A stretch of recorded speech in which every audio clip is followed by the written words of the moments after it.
I created this document recently, like in the last couple of months. Have you seen this yet? Nope. It's very simple. I broke it down like I often do into chunks. And let me talk, I'm going to just close it for a second. Let's just talk about what most people do when they do an open house. Do you guys have a sign-in sheet? Yep. Okay, we're not going to do that anymore. Okay. So no more sign-in sheets, and we're going to do it differently. We're going to get their name. We're going to get their contact information. But my sister-in-law's boyfriend is a real estate agent. I've been coaching him. He's been in the business about a year.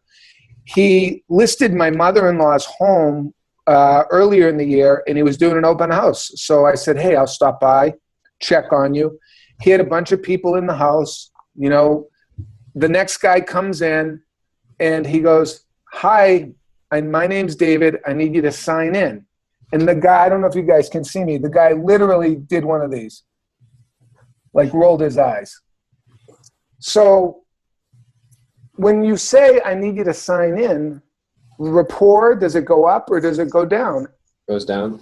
And how important is rapport? Pretty important. It's like Chet Holmes says, it's 65% of engagement in the sale is in rapport. Rapport is defined when people like you, trust you, and respect you. So let's create a process where we're not alienating them right out of the gate. Does that make sense? It's amazing. So little distinctions. And I think you guys are going to be really, really excited about this process because it's so easy. And it's all about adding value to the client. So when people go through your open house, let's talk a little bit about what they're doing presently. What are you doing presently? So you ask them to sign in. They sign in, but albeit reluctantly. Maybe sometimes you even get some resistance or objections like, what do you need me to sign in for? I'm just here for the open house. Have you ever experienced that? I know I have. So let's not do that anymore. But beyond that, once we get past that sign-in procedure, do you show the house to them? Do you let them roam about? What do you think the best practice is? What do you guys do? Show the house to them. You show the house to them? Okay. Yeah. So I'll just elaborate on what I used to do. We created those open house sheets from that Open House on Steroids program, and I wouldn't actually have anyone ever sign in. I would have the book in front of me, and I'd let them come into the kitchen. I'd greet them, and then I would just start asking them questions about, hey, what brings you in the area? What brought you in? Was it the signs? Did the signs catch your attention, or did you see it on Realtor.ca? And just strike up a conversation, and then I would ask them if they would be interested in touring the home, and then I tour the home with my sheet, and then I would fill out, start asking them questions like, what's your name, or like, what price range are you looking in, and just start kind of building out their criteria. That's how I used to do it. Okay, so what benefit is there in what brings you to the area? It was the free list of homes, is what were you interested in a free list of homes is what I offered them, Okay, so if I'm the seller of the home, because usually, guys, you guys are all highly skilled, and we do things the way that we've seen other people do them, and, there's the old saying, shit flows downhill. So it sticks, and we're not conscious about why we do what we do. And today's training on open houses, when people come to an open house, is to be very, very intentional in why we do what we do. So we'll analyze some of these things. The offer is great, but if I was the seller and I recorded you or I bugged the property, how excited am I going to be that you're not pushing my house and you're pushing a free list of homes? Probably not really happy, right? And do you think sellers ever send a mystery shopper like their sister, their brother? I promise you they do. They want to see what you're doing. And even if that's not a common occurrence, I don't want to step on that landmine. So I've really broken this down into statistics. What percentage of people buy the house? Now in your market, it's a little bit different, right? Because where homes are in massive, massive demand, there's a shortage of supply. So we're not talking about a normal market, but in a normal market where supply and demand is somewhat balanced, what's the likelihood the buyer is going to buy a home in an open house? 1%. 1%, statistics say. So Steve's not wrong for going right after the list, offering the list, because chances are they're not going to buy it. But there is that 1%. And in your market, based on the way things are, it might even be 10% now or 15%. I don't know what the number is, but it's certainly higher. So here's how I've broken it down, and you'll see in the framework. I want to have an introduction. I want to be intentional with my introduction. I don't want to loom over them. Okay, I'm a salesperson in their eyes. So and I may be wrong. I reserve the right to be wrong, as my friend Jason Williford says. But my choice is, based on my experience, my skill, my background, is I want to differentiate myself. I don't want to be on top of them. I want to give them some breathing room. And when I give them some breathing room, I think that I create even more rapport and I have an opportunity to engage them easier afterwards. That's just my belief. Could be wrong, but we can discuss it. So I'll let them go through the house. The third thing that I want to do is I want to determine, do you like it or don't you like it? And I'm going to show you how to be sneaky in doing it so that it doesn't look like we're fulfilling our own selfish interests. So do they like it? Do they not like it? If they don't like it, game on. I have the best search mechanism in the world, and I'm going to go into my Buyer Advantage program. If they do like it, and I'll give you an example. Let's say that we had a $600,000 or $700,000 listing that we were holding open, which is a great opportunity because a $600,000 or $700,000 listing attracts $600,000 and $700,000 buyers generally. But let's say somebody comes through the open house and they love it. I love it. Oh my God. Oh, geez, this is the nicest home I've ever seen in my life. That doesn't mean they can afford it or that it's in their budget, right? So without qualifying them, without sounding like a salesperson, I want to just tiptoe in the water and see if that's in their price range, and I'll show you how I do that.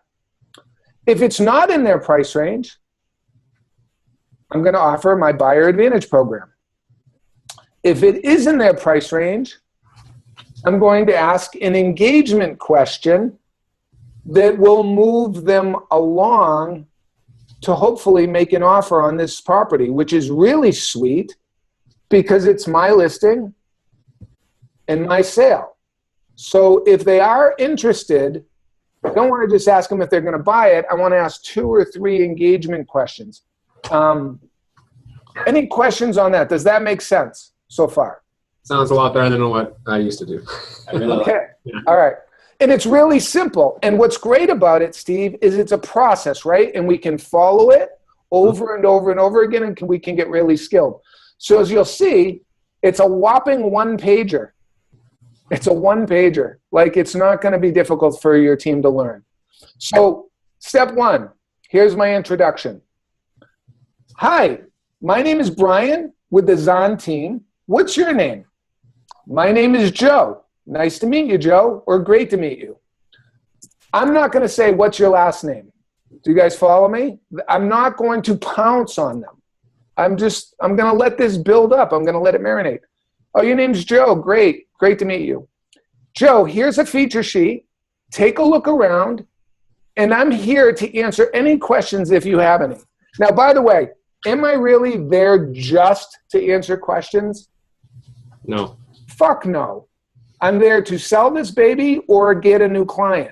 But it's very non-threatening. So that language is intentional so that it doesn't sound threatening. Hey, I'm just here to answer any questions. No threat. Great. I'll be in the kitchen.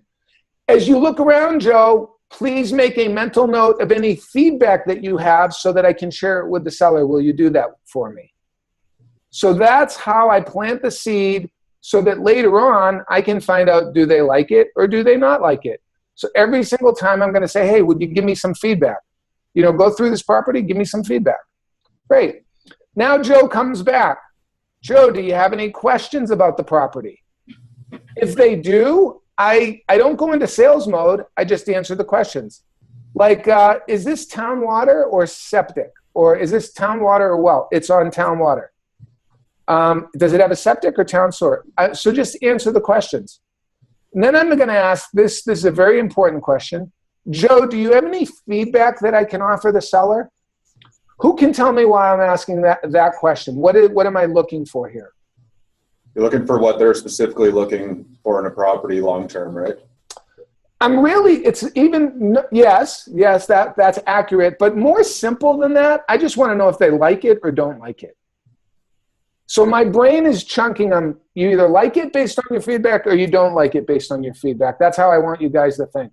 So if they go, you know, the master bedroom's nice, but it's really too small, we have a king bed, I'm not going to go into sleazy salesperson mode and go, well, what if we turned your bed sideways and put it on this wall? And like, I'm not doing that shit. Yeah. You can't make somebody buy something, right? It either meets their general criteria or doesn't. Now, there is no such thing as the perfect home. So if they say, well, I wish it had a 2-car garage, I really need a 2-car garage versus a 1-car. Okay, great, that's helpful. Any other feedback? Positive or negative?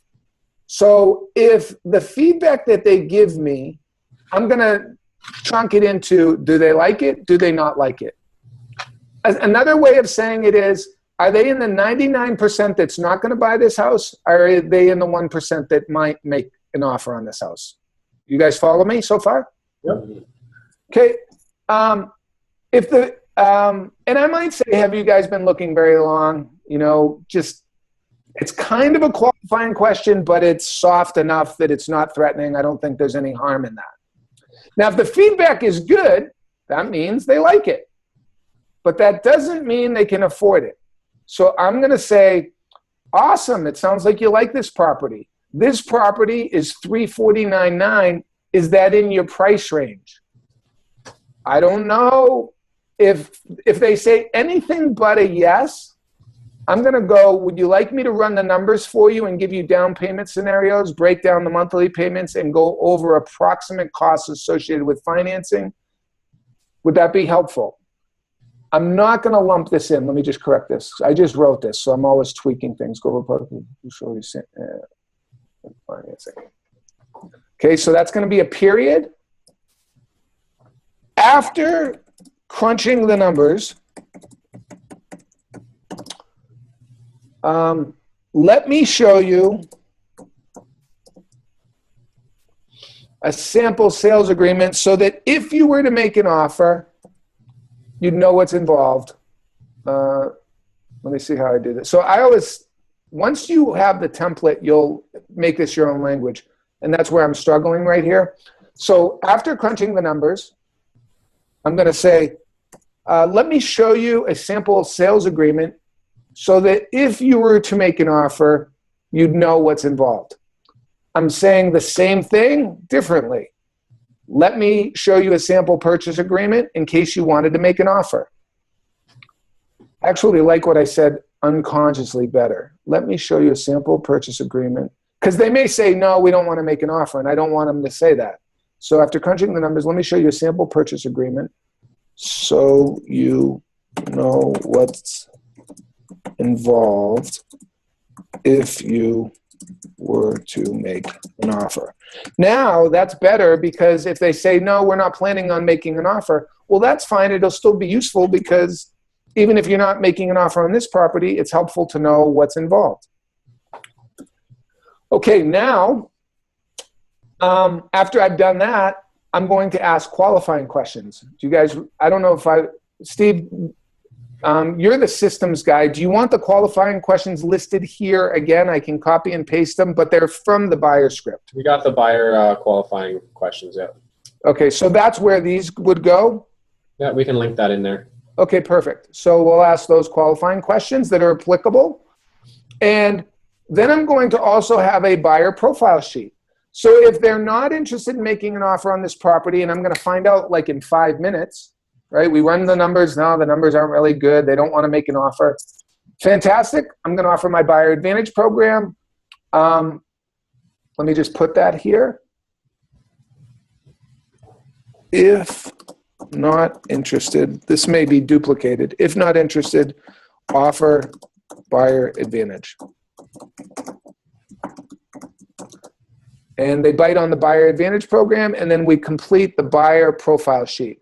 So this is much different than asking them to sign in, but essentially I'm still getting all their contact information. Are you guys with me? Mm-hmm. Okay. If these people are not buying this house, okay, so I think I'm repetitive. So we go through this and they're not buying it, or the feedback is bad. That means these people are not buying the house, the feedback isn't good, or it's not in their price range. Here we go, make the offer again. So yeah, I don't need this. And then you pretty much just go over the 5-minute buyer script, or I mean yeah. Yep. So you're making offers. You're making making the 4 offers. So let me let me role play this for you for absolute perfect clarity. Do you have any questions? And sometimes people aren't interested in a property, they still have questions, right? Like, is it gas, heat, or oil? I didn't notice. Oh, it's gas. Okay. Do you have any feedback that I can offer the sellers? Yeah, the bedrooms are too small. It smells musty in the basement. Like it really, man, I don't know what that is. Maybe they got cats down there. Have you guys been looking very long? Not really. But I know that this guy's not buying this house, so I'm going to go, Joe, at our office, we have a buyer advantage program. And if we know where you're looking, what your criteria is, price range, style, amenities that are important to you, we can give you priority, instant access, real-time access, like a backstage pass to all the properties that meet or exceed your criteria with interior, exterior pictures, days on market, and other useful seller information. Would that be helpful? At an open house, gentlemen, high conversion. This is a much stronger lead than an internet lead. Wouldn't you agree? They're further along in the process. They're out looking at property. So when you make that, instead of getting 13% to say yes that you're getting on the phone, roughly, you're going to get 60 or 70% to say yes right at that first offer, and then I'm going to complete the buyer profile sheet. And do you guys know what that is? Let's take a look at it. Like, would you not set the appointment then? Or nope. Yes. Not yet. I want to get their contact information. Great question. Great distinction. In terms of order and sequence, very good question. Yes, yeah. I guess if they're an online lead, you already have their information, and then you don't need to. Right. These people are strangers. I need to get their name, their phone number, and I'm going to hook them with the Buyer Advantage program. Now, I'm not going to do the buyer presentation at the open house. I would think that's obvious, but just for clarity. Or you don't just bust out and do the whole presentation. Right? I've seen people do that. So here's the buyer profile sheet. I'm going to start with tell me what you're looking for. Yeah. So, and I don't know, Steve, if you feel so inclined, this has always bugged me, but I've never taken the time to change it. I like to go from top down sequentially. So I want to go, what are you looking for? Then I'm going to ask them, this would be step 2. Do you guys have any children, special needs? Do your kids have any allergies? What are their ages? Are school systems important? So I'm going to go deeper and wider on their profile with these questions. Is public transportation important to you? Parks, playgrounds, access to major roadways? When would you like to be moved in by, if you could wave a magic wand? Then this is number 3. So this is actually completely ass backwards. Yeah, we can make that work. And then I'm going to go, okay, should we have anything that meets your criteria? How do I get a hold of you? Much less threatening, because now they're vested, they've communicated with you, you've got rapport, and it's natural. So then I get their name and address. Now I go, hey, the open house ends at 4. I could meet with you at our office. Do you know where we're located? Are you available at 4? Or we could do tomorrow, or maybe one day early next week. When's a good time to get you set up on this? And then I just handle that like any other buyer lead. Same objections, handle them the same way. Hey, we're in no rush. I handle the objections the same way. I'll go through the whole buyer advantage. So if I made the offer and I got to the buyer profile and then I get some resistance, here's a good distinction. Let's say that I hooked them with the buyer advantage offer, just that first offer. And now I'm into the buyer profile sheet. And I tell them that my open house ends at 4 and I'm going for the appointment. or I try to get them for tomorrow or next week, and I'm getting any resistance, what do you guys think I do? I've only given them one offer. So what do you think I do? Sweeten the offer?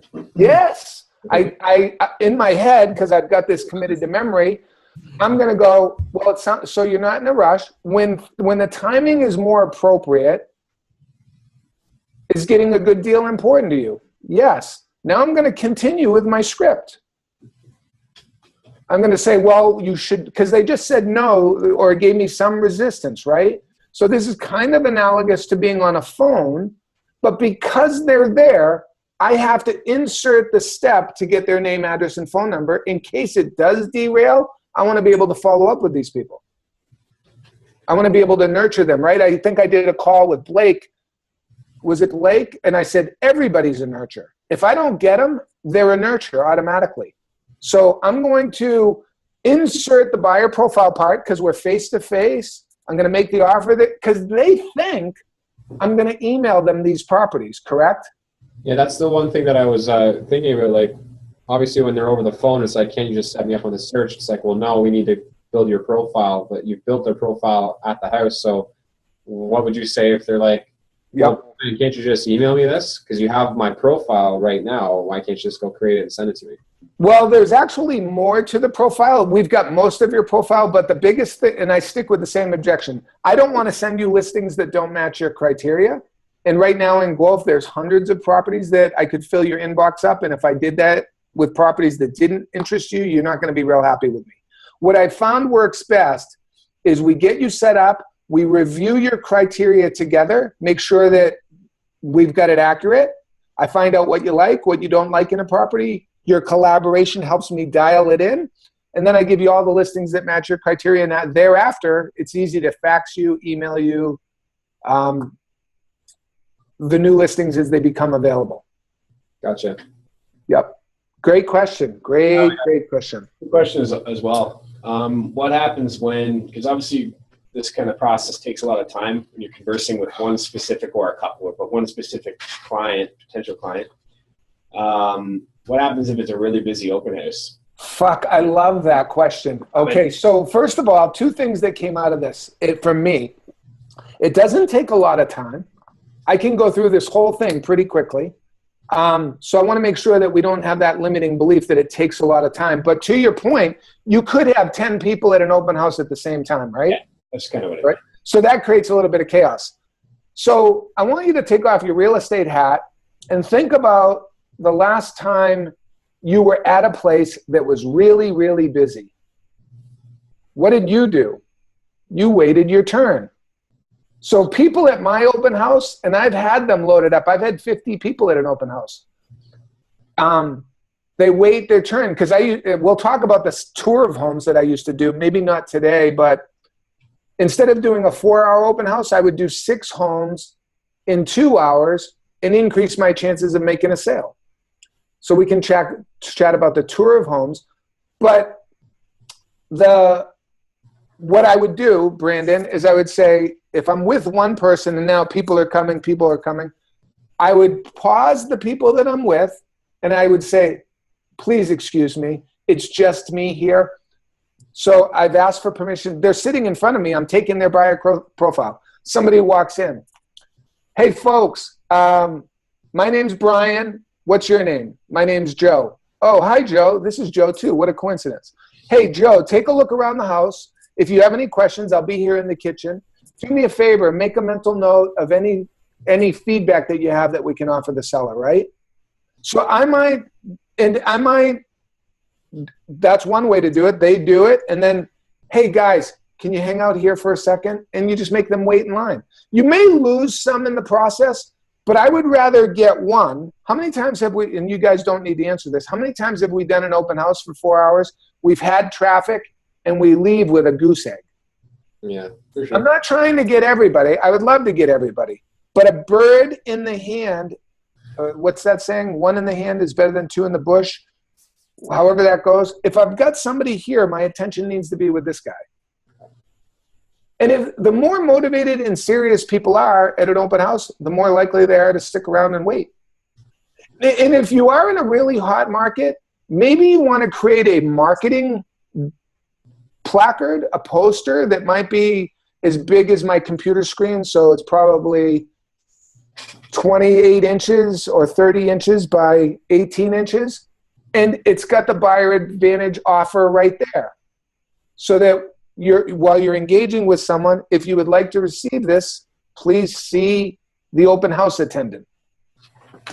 And notice this is another, did you guys all pick up that I called myself an open house attendant? No. As opposed to, please see the salesperson, please see the realtor, please see the real estate professional. Which has less threat to it? Open house attendant. Open house attendant. So I just gave myself a demotion, but I've also given myself a pay raise. Sounds good to me. Now, when I did the tour of homes, I called myself a tour guide. Like, here I am selling shit tons of houses, making lots of money, and I'm a tour guide. So I'd get to, when I did the tour, hey, I'm Brian, I'll be your tour guide today. Not, hey, I'm Brian, licensed broker with RE/MAX, Coldwell Banker. We want to do things intentionally to increase rapport. Questions on this? Those are good questions, gents.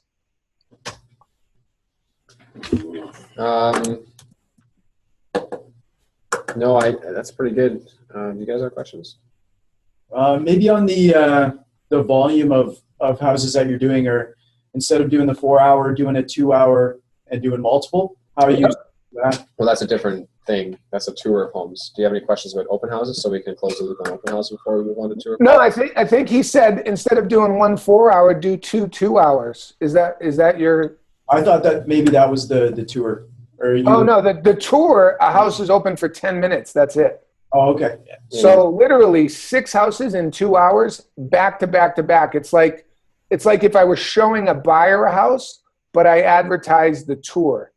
I see. I have a question. How do you handle neighbors at an open house? Like, Yep. there's still an opportunity. Like, I always use the phrase, don't you want to pick your new neighbor? Yep. How do you manage your time spent on them? So I never judge a lead. There's a reason the neighbors at the open house, and it could be one of two things. Maybe they're nosy, which does happen. But maybe they're thinking about selling. Maybe they want to see what their competition is. I don't know. I don't want to guess, and I don't want to judge it, so I always follow the process. So if they go, hey, I live next door. What's your name? I follow the process. What I want you guys to really understand is I don't deviate from my process. Yeah. And I'm going to make an offer. So if they're looking, I'm going to make the buyer advantage program. Now, by the time I get through the qualifying questions, it may show up that they're selling, right? That, hey, we're going to be selling in a few months. I don't jump to the seller offer. I finish with the buyer side. And at the very end, whether I got them or didn't get them, if they're a seller, I'm going to say, hey, you mentioned you guys were thinking about selling down the road, and I'm going to make my seller offer. Would you be interested in an up-to-date analysis of what homes in the neighborhood are selling for, along with a list of all of the expenses associated so that you know how much money you have left after the sale if you were to sell? If. So no pressure. Well, no, we're not ready for that. I stick with my seller offer, right? You guys have a script. You've committed it to memory. You stick with it. We sweeten that offer. No, we're not in any rush. We're probably not going to do anything till the first of the year. Okay, great. When the timing's more appropriate, is maximizing your home's value important to you? Well, yeah, of course. Joe, the best time to do that is when it's not on the market. A lot of people make the mistake. They're trying to maximize their home's value while it's on the market. Huge mistake. Since you're not in any rush and you're not doing anything and time is on your side, can I make a suggestion? You're not in a rush, so we don't need to get together today or even this week. But how about I stop by? I'm in this neighborhood a lot. How about I come by one day next week? I take a look. I'll show you what's going on in the market. talk about market trends. It'll be useful information for you to evaluate and consider. And I'll also point out some things that you could do that are inexpensive that could raise the value of your property by as much as several thousands of dollars, as well as point out things that you might share with me that you're thinking of doing that you don't have to or shouldn't do that'll save you additional time and money. What day next week would be good? Do you guys follow me? That's awesome. How many of you can do this? Raise your hand nice and high. And what's beautiful about this is there's not a lot of scripts. I have a buyer script. I have a seller script. I have buyer qualifying questions. I have seller qualifying questions. And then I have the most common objections a buyer could throw at me or the most common objections a seller could throw at me. And then the only other thing you need to master is a listing presentation and a buyer presentation.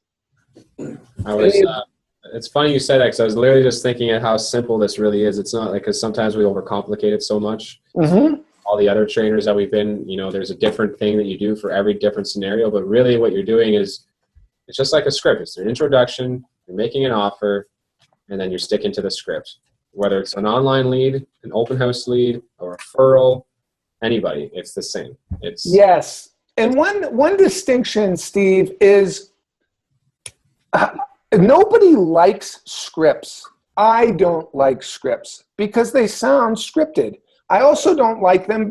I don't like to rely on them because the buyer or the seller never follows their lines. Have we ever found that to be true? Like we're reading the script and then they ask us a question, they break our pattern, and we're completely screwed. So a small distinction, in which I've demonstrated today, once again, is mastery of the script. Complete unconscious internalization of the process and the script so that it doesn't sound like a script. And if we were to look at the script, if you were to look at the script while I'm delivering that offer, you would be able to pick apart, well, you didn't say this word, you didn't say that word, you didn't say this word, you said this instead. Yep. But you would not be able to go, he skipped the intro, he skipped the first offer, he didn't use the setup questions. That would not happen. I do it like a scientist every single time. It's not the words, it's the process. It's the process and the internalization of that offer. And do you guys find that it's more compelling when I'm using my inflection and my tone and I've internalized it than if I'm just reading it? 100%. Yep. Because I believe in it, right? Like I've put it on paper, I've massaged it, I've changed the words. I'm really in love with it. I really am in love with that process. I've studied it. I've recorded myself hundreds of times. I've written it out hundreds of times. I've role played with partners hundreds of times. And today, I mean, there isn't a day that goes by that I'm not doing this process with buyers or sellers at least 2 or 3 times a day. So if you're doing it 2 or 3 times a day, how good do you think you'd get? I'm really in a good situation for immersion. I'm doing it all the time, but you can do that too. You can start your day and read 30 minutes of mastery, of getting really, really good at it and being enthusiastic. I do want to talk about some objections or some things that we started to list out. Mm-hmm. And maybe you'll think of some others and we can add to this process for the benefits of the team and other people that we serve. But are there any questions before we go into objections or hiccups that sometimes arise at an open house? Do you still agree with like doing that whole open house on steroids things, like doing 30 to 50 signs and yeah, and then having a couple other, like the one thing they taught was to have other feature sheets of other properties in the area that are similar? Nope, I don't agree with that. For that clarification, good. No, and here's why. Similar to why I don't send buyers listings prior to meeting them. Because if you give somebody a listing, whether it's an internet lead, you give them 10 listings to look at, or you meet somebody in an open house and you give them other properties to look at, even though you've made it on a Zond feature sheet, it may be a Century 21 or Caldwell Banker or Keller Williams listing, correct? Correct. So guess what they do? They get in the car, they go, honey, look at this one. Oh my God. Wow. That was nice of the guy to give me this one. Hey, it's right around the corner. Let's go drive by it. So you're at the open house. They know you're at an open house. They go drive by it. They go, shit, this is really nice. We'd like to see it. Let me pick up my phone. They're not going to call you. Who are they going to call? The number on the sign. Absolutely, I don't want to do that. Great. So I make it all about the Buyer Advantage Program. I want to get them the right properties. And to get them the right properties, there is no guess. We have to review their criteria together. We have a process, and there's a reason for that process. Awesome question. Great distinction. One more question.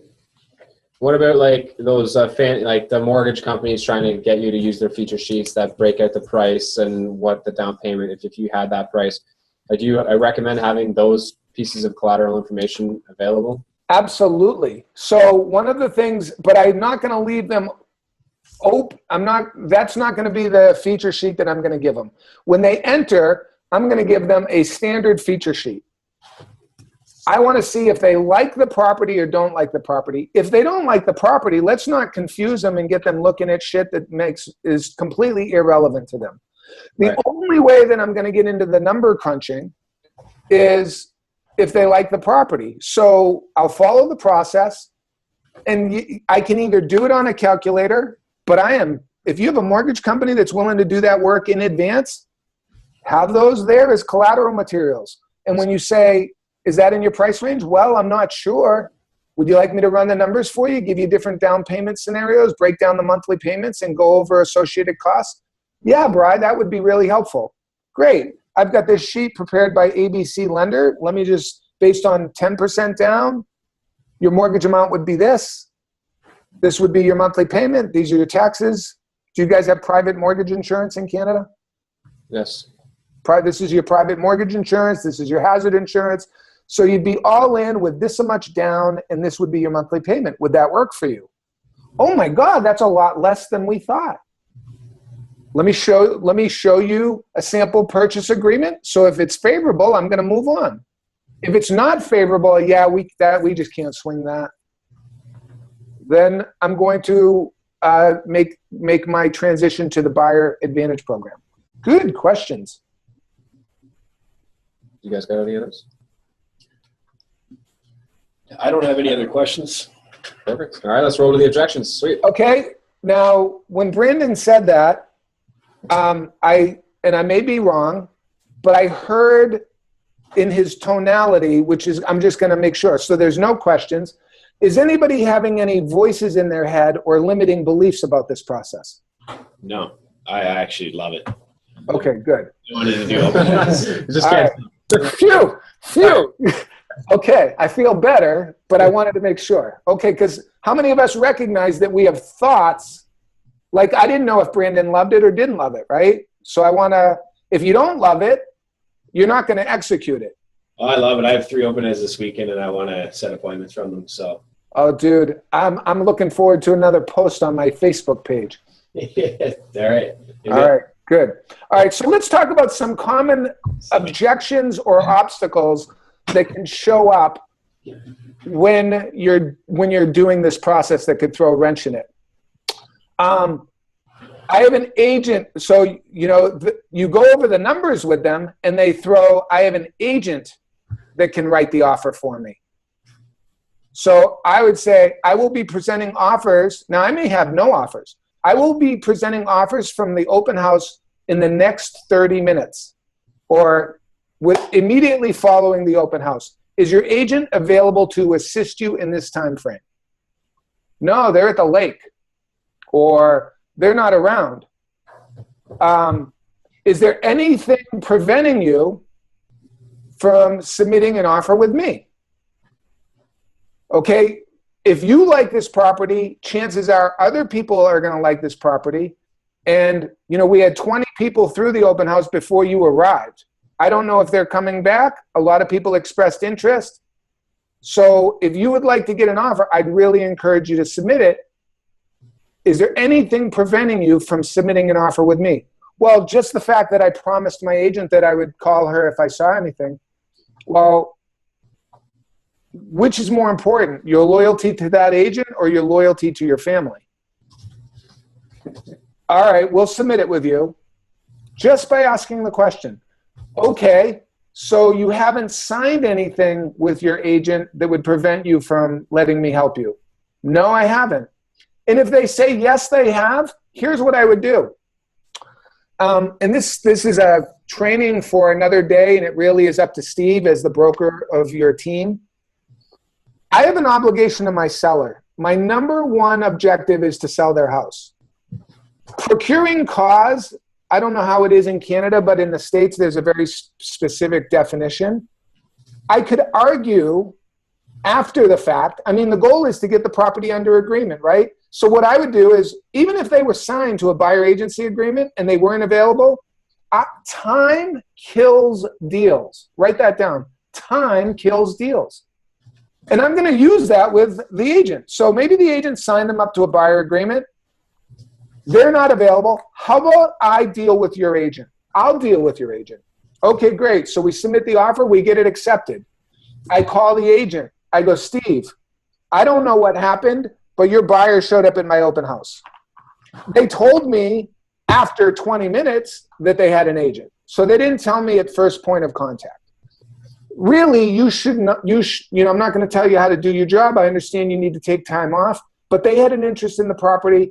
I helped them write the offer. They purchased the property. And what I'd like to offer is a 25% referral fee. Fuck you. No fucking way. That's my buyer. Section 2, paragraph 8, procuring cause. Let me read it to you. Is a consistent flow in the chain of events that results in a sale. You have disrupted the chain of events. I am the procuring cause. So I'm generously offering you a referral fee, or we can deal with it after the transaction closes. So that's a conversation for another day. But most people, that wouldn't fly here in Ontario, but they're very, very strict on their buyer agency rules. Okay, so even if that wouldn't fly, look, I'm getting my 3.5 points on the listing side. I'll write the freaking deal and give the agent the deal, right? Yep. And maybe even recruit that agent. So the goal is to get the property under agreement, and there's no sense in getting into a pissing match with them about why their agent's not there. Because time kills deals. If I let that guy go, what's the likelihood that their agent has any skills whatsoever? Pretty slim. So time kills deals, and their agent's going to not bring the deal together. So if I can get the deal under agreement, I'm going to get it under agreement. And there's no problem quickly calling that realtor too to say, hey, your clients are here. They want to buy the property. We're under a time crunch. I'm going to write the offer for you, and then we can maybe discuss a referral fee to me. Perfect. Right? Yep. If he says F you, then you're pretty much like, all right, whatever, I'll do it anyway. Exactly. We talked about I'm the neighbor. If they're the neighbor, follow the process. Don't judge the lead. I'm even going to add that. Don't judge the lead.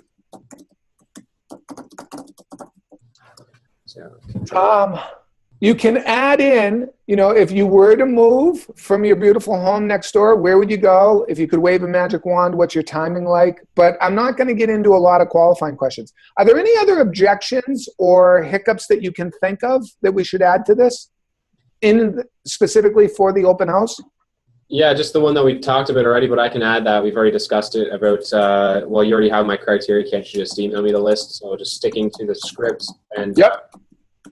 And it's like, that's not all of the criteria. Plus, we can tweak the dials, whatever you said. It's recorded, so I'll go back and we'll listen to that. Okay, cool. Is there anyone else? You guys think?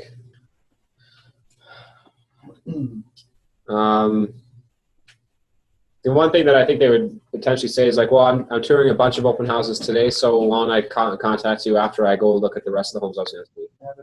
Oh, I love that. Okay, so I will kill this one. Right. So I'd go, first of all, my natural instincts are, do you really want to do that? Do you want to look at a bunch of properties that may or may not match what you're looking for? How about I offer you a private tour? Why don't we do this? Instead of just hoping that the properties are meet your criteria, why don't we get you set up in our Buyer Advantage program? You'll get immediate access to only those properties that match what you're looking for. That way you're not wasting your time looking at stuff that you have no interest in. And Once you tell me which ones you want to see, there's no obligation to buy a home ever or even look at a home. And we can show you the 3 or 4 that best match your criteria versus randomly looking at a bunch. Better than saying, okay. Good luck. Yeah, good luck. No, I like it. What about, like, I don't know if it's an objection, but what happens when another agent brings their client through the open house? Do you just let him in and leave him alone, or do you kind of? Oh, great question. Great question. So let me think about that. Somebody comes in. So I would assist the co-broke, because most co-brokes, and I can proudly say this today, all co-brokes don't have my skill and don't have my ability to influence their buyer, right?